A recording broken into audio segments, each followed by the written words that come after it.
திங்களை போற்றுதும் பொங்கு அலர்த்தார் சென்னி கூலிர் வெண்குடை போன்றியூ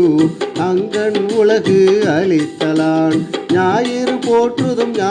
போற்றுதும் காவிரி நாடன் திகிரி போல் போர் கோட்டு மேறுவளம் திரிதலன் என்றார் இளங்கோவும் மாமழை போற்றுதும் நாம நீர்வேலி உலகிற்கு அவன் அழி போல் மேல் நின்று தான் சுரத்தலான் ஆத்தி மலர் மாலை அணிந்தவனாம் சோழ மன்னன் என்பவனான் வெண்கொற்ற குடையும் குளிர்ச்சியாம் வெண்ணிலவும் அது போலவாம் சோழ மன்னன் என்பவனாம் ஆணை சக்கரம் போல் கதிரவனாம் காவிரி ஆறு வளம் செய்யும் நாட்டை ஆட்சி செய்பவனாம் திங்களை போற்றுதும் பொங்கு அலர்த்தார் சென்னி கூலிர் வெண்குடை போன்றியூ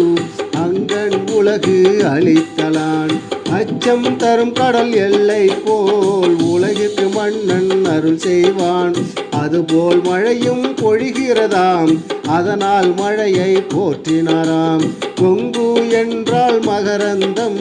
தார் என்றால் மாலையாம் சென்னி என்றால் சோழ மன்னன்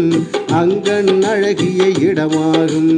அலி என்றால் கருணையாம் ஆணை சக்கரம் திகிரியாம் மேரு என்பது இமயமலை அச்சம் தரும் கடல் நாமணிராம் சிலப்பதிகாரம் என்னும் காப்பியத்தை தந்தவர் இளங்கோவடிகளாம் சேர மரபை சேர்ந்தவராம் அவர் கிபி 2ஆம் நூற்றாண்டாம்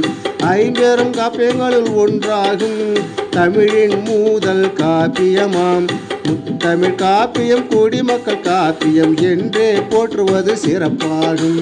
திங்களை போற்றுதும் பொங்கு அலர்த்தார் சென்னி கூலிர் வெண்குடை போன்றியூ அங்கன் உலகு அளித்தலான் அங்கம் உலகு